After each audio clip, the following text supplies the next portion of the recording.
Well, good morning, and there you are. Welcome to this vlog, and you find me in my kitchen because I'm trying to escape the cacophony, which is the church building at the moment because of all the building work that's taking place, which of course is good, isn't it? Because it means progress is being made, but we're going to hear about that in a moment. We're also going to hear from one of our church family members shortly as well, which I hope you will enjoy. So hold on to your hats. Here we go. Entering into summertime. Happy holiday for everybody. I know the kids will be off this week and heading off, no doubt. So have a great time, whatever you're doing. Service on Sunday, 11 a.m. on the Monday playing fields. Please do not drive down there unless you need to. Park up in the high street or in the car parks and wander on down. It's not far. Hopefully the sun will shine. I was talking on Sunday partly a bit about being loved by God, or beloved, those words that were used to do. This is my beloved son with whom I'm well pleased.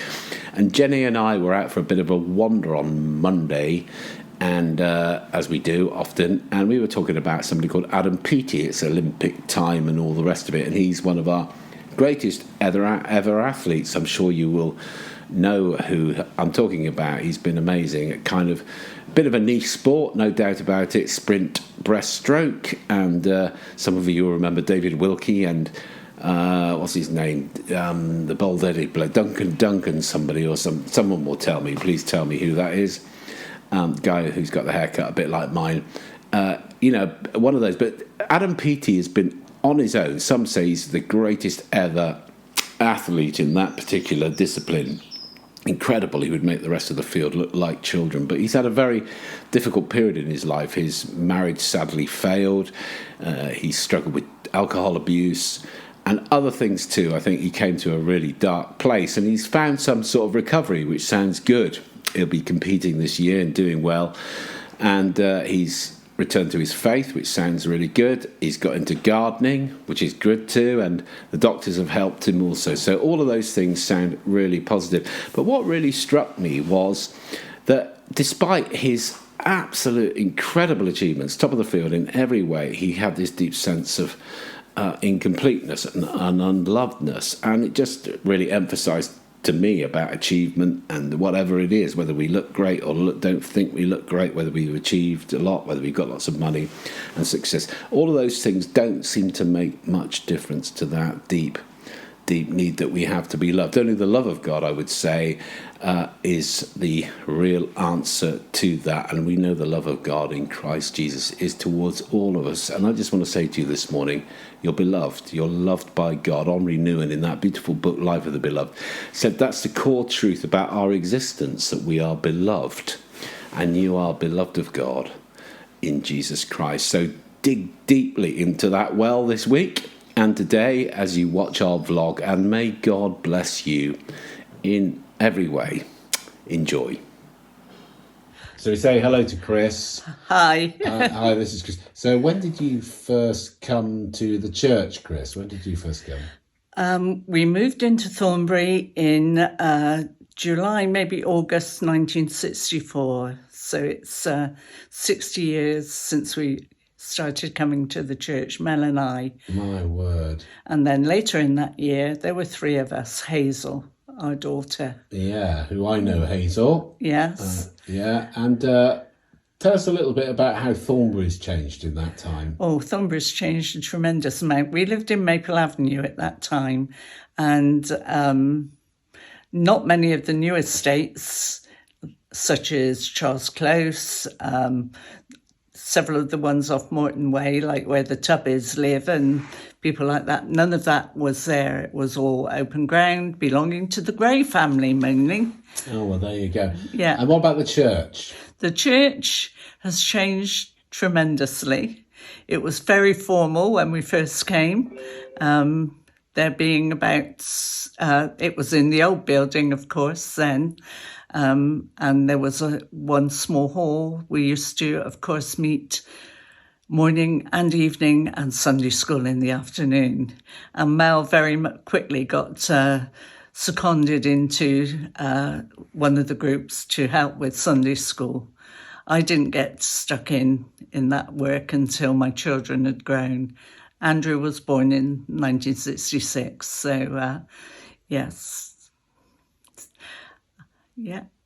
Well, there you are. So this is Christine. So I'll just say to you, if you come across Christine, say hello to her and get to know her if you don't, because she's a lovely person.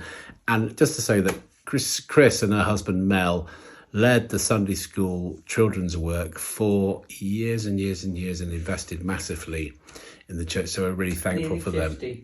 Nearly 50 years. There you go. Amazing. Thank you, Chris. Thank you.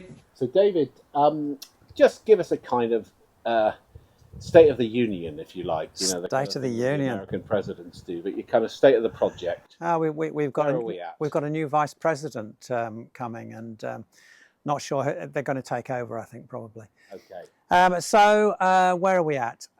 We're sort of 2/5 through the front part of the work and a little bit less through the bit at the back here. That's sort of order.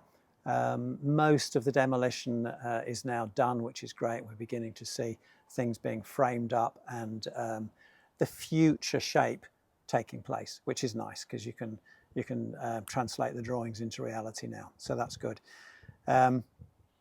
There's been out at the back here, where we're standing here in the multi-use space, there's been a lot of rock, as I think everybody knows. We're nearly down at level at last, which is a big relief because that's been taking a long time. And then we can start getting the foundations in and that underway. And that'll be nice to see that happening. At the front, the kitchen, that's looking good. That's all stripped out, and the first fix of electrical installations has happened.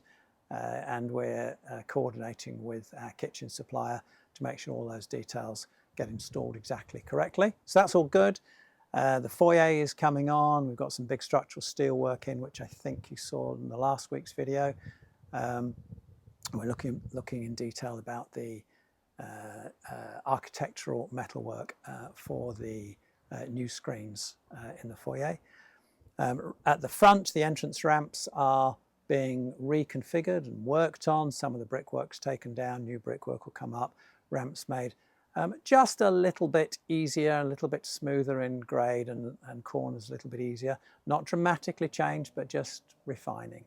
So it's coming on well. There's still lots to do. Chapping at people's heels, I'm afraid, to keep things moving along. But it's beginning to take shape now. Brilliant, David. Do you know what? That's fantastic. And we are, again, so grateful for everything you've done for us. So give David a big round of applause, everybody. I can hear you clapping. Thank you, David. So there you go, folks. That is our vlog for the week. And may God bless you this week, whatever you're doing. May you know his peace and his kindness as you go about your life day by day. Bless your hearts. Bye for now.